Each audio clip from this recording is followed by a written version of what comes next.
Think with সাবিতের প্রথম পর্বে আপনাদেরকে স্বাগতম। কাল সকালেই ডাকসু নির্বাচনের ভোট গ্রহণ শুরু হয়ে যাবে। আজকের পর্বে আমরা ফোকাস করব 3টা জিনিস। নাম্বার 1, নির্বাচনের দিনটা ঠিক কেমন হওয়া উচিত।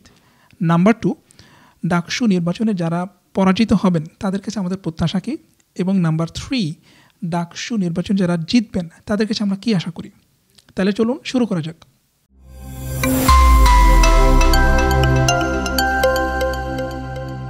আমার ধারণা ডাকসু নির্বাচনটা আমাদের দেশের অন্যতম সেরা একটা নির্বাচন হতে যাচ্ছে। এখনও নির্বাচনটা হয় নাই, সো আমি স্টিল আশা করতেছি যে এই ইলেকশনটা ফ্রি অ্যান্ড ফেয়ার হবে। তো নির্বাচনের দিনে আমাদের কয়েকটা জিনিস আমরা আশা করব। নাম্বার 1 হচ্ছে, আমরা দেখছি যে গত কয়েক সপ্তাহে নির্বাচনের ক্যাম্পেইনটা যথেষ্ট উৎসব মুখর এবং একটা উদ্দীপনাময় ছিল। তো আমরা আশা করব নির্বাচনের দিনেও নির্বাচনের প্যানেলগুলা এবং প্রার্থীরা এই পরিবেশটা বজায় রাখবেন, মানে তারা দায়িত্বশীল থাকবেন। নাম্বার 2 হচ্ছে যে নির্বাচনের দিনে অনেক ধরনের ঘটনা ঘটার আশঙ্কা থাকে, ছোটোখাটো বড় অনেক ধরনের উস্কানি থাকবে। সো আমরা আশা করব যে প্রত্যেকটা প্যানেল, প্রত্যেকটা প্রার্থী এখানে আবার দায়িত্বশীলতার পরিচয় দিবেন, যেমনটা তারা দিয়েছেন গত কয়েক সপ্তাহে। এবং নাম্বার 3, আমরা আশা করব যে বিশ্ববিদ্যালয় প্রশাসন, সরকার এবং আইন শৃঙ্খলা রক্ষাকারী বাহিনী টুগেদার তারা নির্বাচনের একটা ভালো পরিবেশ নিশ্চিত করবেন। তারা অলরেডি জানেন যে কোথায় কোথায় কী সমস্যা হইতে পারে এবং আমরা দেখতে চাই যে তাদের এনাফ প্রিপারেশন আছে, যখন কোথাও কোনো সমস্যা হবে তারা প্রম্পটলি সেই সমস্যাটাকে তারা হ্যান্ডেল করবেন। সো এটা তো গেলে ইলেকশনের দিন। নাও অফকোর্স ইলেকশন যখন শেষ হয়ে যাবে, দ্য ইলেকশন নাইট অথবা ডে আফটার ইলেকশন, তখন কি হবে, দুইটা প্রার্থীদের মধ্যে কেউ জিতবেন এবং কেউ হারবেন। তো অফকোর্স যারা জিতবেন তাদের ফিলিংসটা একরকম থাকবে, যেসব প্যানেলগুলো ভালো করবে তার একরকম, আর যারা জিতবেন না তাদের জন্য এটা ইনক্রেডিবলি হার্ড হবে। তো যারা জিতবেন না তাদেরকে দিয়ে শুরু করি। তাদের কাছে আমাদের প্রথম প্রত্যাশা থাকবে যে তারা এই পরাজিত হওয়াটাকে তারা অ্যাকসেপ্ট করবেন, তারা তাদের পরাজয়টা মেনে নিয়ে যারা জিতলেন তাদেরকে কনগ্রাচুলেট করবেন। এটা যেটা আমি বললাম যে হেরে যাওয়াটা খুবই পেইনফুল এক্সপিরিয়েন্স এবং ইটস নট ইজি যে আপনি হেরে যাওয়ার পরে যে জিতলো তাকে আপনি ফোন পিক আপ করে আপনি বললেন কনগ্রাচুলেশনস। বাট আমরা যদি এটা করতে পারি, দ্যাট উড বি ওয়ান্ডারফুল যদি আমরা এটা করতে পারি। এটা হচ্ছে প্রথম প্রত্যাশা, যারা হেরে যাবেন তাদের কাছে। দ্বিতীয় প্রত্যাশা হচ্ছে যে ইলেকশনের দিন ছোটোখাটো বড় কিছু আমরা ধরে নিই যে বড় কোনো ঘটনা ঘটবে না, কারচুপি টাইপের কোনো ঘটনা। বাট যদি ছোটোখাটো ঘটনা তো অবশ্যই ঘটবে, অনিয়ম হবে, ছোটোখাটো অনিয়ম হবে। তো আমরা আশা করব যে যারা পরাজিত হবেন সেই প্যানেলগুলা এবং সেই প্রার্থীরা তারা এই ঘটনাগুলোকে বড় করে প্রকাশ করবেন না। তারা এই ছোটো ঘটনাকে বড় লাইক আমরা বলি না তিলকে তাল করা, এইরকম তারা করবেন না, আমরা এটা আশা করি। এইটা করে যেটা হয় যে আমাদের দেশে যেই কালচার, আমরা যখন হেরে যাই তখন আমরা মনে করি যে তখন যেটা হয় যে পুরো সিস্টেম খারাপ, পুরো ইলেকশন সিস্টেম খারাপ, সবাই মিলে কারচুপি করছে, সবাই মিলে আমাকে হারাই দিছে। এই যে আমাদের যে একটা মেন্টালিটি আছে, আমাদের হিস্ট্রিতে আমরা দেখছি এটা সবসময় হয়ে আসছে।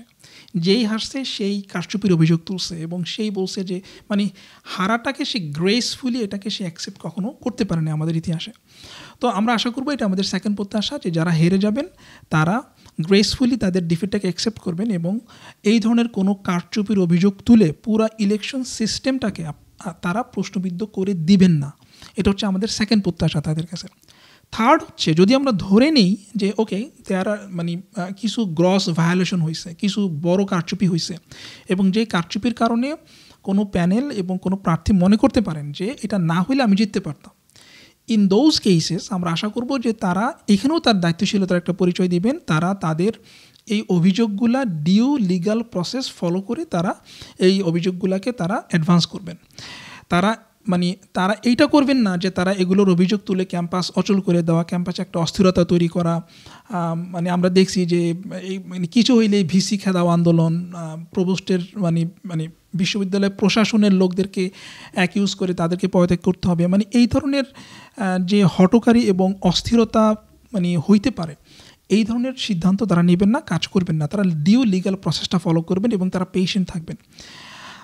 এটা হচ্ছে 3 নম্বর। 4 নম্বর প্রত্যাশা যেটা, সেটা হচ্ছে যে হেরে যাওয়ার পরে তারা অ্যাগেন আমি বলছি এটা খুব টাফ। হেরে যাওয়ার পরে আপনি যে জিতে গেল, যেই প্যানেল বা যেই প্রার্থী জিতে গেল তাকে হেল্প করা, তার সাথে মানে একটা কোঅপারেশন থাকা। অ্যাটলিস্ট যদি আপনি কোঅপারেশন করতে নাও পারেন, আপনি বিজয়ী প্যানেল এবং বিজয়ী প্রার্থীকে আপনি যদি কোঅপারেট করতে নাও চান, আপনি তার পথে বাধা হয়ে অ্যাটলিস্ট দাঁড়াবেন না। এটা এটা এটা এই প্রত্যাশাটা আমাদের থাকবে। এখানে আমার একটা জিনিস মনে পড়ে যে 91 ইলেকশনে যখন খালেদা জিয়া এবং বিএনপি যখন পাওয়ারে আসলো নির্বাচনে জিতে, তখন শেখ হাসিনা কী বলছিলেন যে আমরা খালেদা জিয়া এবং বিএনপি সরকারকে একদিনেও আমরা শান্তিতে থাকতে দিব না। এবং উনি কিন্তু আসলে দেন নাই। উনি 365 দিন বা এরকম একটা সময় তিনি হরতাল করছেন, শুধু হরতাল, এবং জ্বালাও পোড়াও সহ যা করার উনি সেটা করছেন, করে দেশের অগ্রগতিকে উনি হ্যাম্পার করছেন, সরকারকে উনি হ্যাম্পার করছেন এবং আমাদের সবাইকে ক্ষতিগ্রস্ত করছেন। সো আমরা চাইবো যে এই ধরনের এই ধরনের কালচার যাতে বিশ্ববিদ্যালয়ে না থাকে। বিশ্ববিদ্যালয় ইলেকশনের পর সবাই যাতে এই কোঅপারেশন মোডে থাকে, অ্যাটলিস্ট যারা বিজয়ী হয়েছে তাদের পথে যাতে এরা বাধা হয়ে না দাঁড়ায়, যারা পরাজিত হয়েছে তারা। সো এটা হচ্ছে আমাদের 4th এক্সপেকটেশন। সো নাও এখন আমরা লেটস ফোকাস অন যারা জিতে গেল তাদের প্রতি আমাদের এক্সপেকটেশন কি, আমরা তাদের কাছে কি আশা করি। নাম্বার 1 হচ্ছে আমরা তাদের কাছে অনেক বেশি দায়িত্বশীলতার আশা করব। কারণ হচ্ছে যারা হেরে যাবে তারা ইমপেশেন্ট থাকতে পারে, তারা অনেক হঠকারী আচরণ করতে পারে। যারা জিতে গেলেন তাদেরকে এটা দায়িত্বশীলতার সাথে হ্যান্ডেল করতে হবে এবং মনে রাখতে হবে যে ক্যাম্পেইনের সময়, ইলেকশনের ক্যাম্পেইনের সময় অনেক ধরনের ডিভাইসিভ রেটোরিক ছিল, অনেক ধরনের আদারিকরণ ছিল, ব্যক্তিগত পর্যায়ে কাদা ছোড়াছুরি ছিল।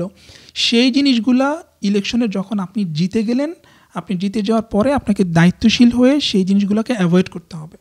আপনি যখন জিতে গেলেন তখন আপনার কাজ হচ্ছে এই ডিভাইসিভ যে একটা এনভায়রনমেন্ট এখন আছে, এইটাকে এই প্রত্যেকটা গ্রুপকে, প্রত্যেকটা স্টুডেন্ট ব্লককে ইউনিফাই করে বিশ্ববিদ্যালয়কে সামনে এগিয়ে নিয়ে যাওয়া। সো এই কাজটা যারা জিতে গেছেন তাদেরকে করতে হবে। নাম্বার 2 হচ্ছে যে যারা জিতে গেলেন তারা তো ডেফিনেটলি কোনো একটা প্যানেল থেকে, কোনো একটা দল থেকে তারা নির্বাচিত হলেন। তো সবারই একটা নিজস্ব রাজনৈতিক মতাদর্শ থাকে, একটা ধর্মীয় বিলিফ থাকে, তাদের নিজস্ব ফিলসফি থাকে, হুইচ ইজ পারফেক্টলি ফাইন। কিন্তু যখন আপনি জিতে গেলেন, আপনি কিন্তু তখন বিশ্ববিদ্যালয়ের 40,000 ছাত্রছাত্রীর নেতা নির্বাচিত হয়ে গেলেন আপনি। সো আপনাকে তখন তারা, আমাদের প্রত্যাশা থাকবে যে তার নিজের দল এবং মতের ঊর্ধ্বে উঠে সবার জন্য সে যাতে কাজ করতে পারে, সবার জন্য সে যাতে কাজ করবে, এই মেন্টালিটি তার থাকতে হবে। পার্টি পলিটিক্স, নিজের চিন্তা, নিজের মতামত, নিজের ফিলোসফি, এইটা যাতে সে চাপায় দেওয়ার চেষ্টা না করে। সো এটা হচ্ছে তাদের প্রতি আমাদের, যারা জিতে যাবেন তাদের প্রতি আমাদের সেকেন্ড প্রত্যাশা। তো আই থিঙ্ক যে হ্যাঁ, দ্যাটস ইট আই থিঙ্ক। আর আমি ইন অ্যাডভান্স কনগ্রাচুলেট করতে চাই যারা জিতবেন এবং যারা জিতবেন না, বোথ ক্যাম্পকে। কারণ হচ্ছে যে আপনারা একটা ইনক্রেডিবল ক্যাম্পেইন পরিচালনা করছেন গত কয়েক সপ্তাহ। আপনারা সবাই একটা ইনোভেটিভ এবং উৎসব মুখর একটা পরিবেশ, একটা ক্যাম্পেইন আপনারা উপহার দিচ্ছেন আমাদেরকে। ইলেকশন কেন্দ্রিক একটা যে আনন্দ, ইলেকশন কেন্দ্রিক একটা যে ব্যাপার, একটা উৎসব মুখর যে একটা ব্যাপার আমাদের লাইফে ছিল, এটা তো আমরা ভুলেই গেছিলাম গত 15-20 বছরে। কারণ কোনো ইফেক্টিভ কোনো ইলেকশন আমাদের দেশে হয় নাই। সো আপনাদের সবাইকে অগ্রিম অভিনন্দন এবং আমাদের সবার কৃতজ্ঞতা জানবেন আপনাদের অসাধারণ ক্যাম্পেইন এবং আপনাদের সহিষ্ণু আচরণের জন্য। আশা করি ইলেকশনের দিন এবং নেক্সট 1 ইয়ার আপনাদের এই অ্যাটিটিউড বজায় থাকবে। এবং সর্বশেষ যেটা বলে আমি শেষ করবো সেটা হচ্ছে যে ঢাকা বিশ্ববিদ্যালয়ে যদি আমরা এরকম একটা সুন্দর ইলেকশন করতে পারি কালকে, এবং তারপরে যদি আমরা এই নজিরগুলো স্থাপন করতে পারি, যারা জয়ী হইলেন এবং যারা পরাজিত হইলেন, যে তারা সহনশীল আচরণ করলেন, সহিষ্ণু আচরণ করলেন, দায়িত্বশীল রোল প্লে করলেন, তাহলে এটা আমাদের জন্য একটা বিরাট মাইলফলক হবে এবং এটার একটা সিকোয়েন্সিয়াল ইম্প্যাক্ট আমাদের ন্যাশনাল পলিটিক্সে এবং আপকামিং ন্যাশনাল ইলেকশনে পড়বে বলে আমার ধারণা। সো আমি খুবই আশা করব যে আমরা যে নতুন বাংলাদেশের স্বপ্ন দেখতেছি জুলাই অভ্যুত্থানের পরে, সেই অভ্যুত্থানের সেই স্বপ্নকে অ্যাডভান্স করার জন্য ঢাকা বিশ্ববিদ্যালয় এবং ঢাকা বিশ্ববিদ্যালয়ের ডাকসু ইলেকশন একটা গুরুত্বপূর্ণ মাইলফলক এবং গুরুত্বপূর্ণ রোল প্লে করবে। আপনাদের সবাইকে ধন্যবাদ, দেখা হবে পরবর্তী পর্বে।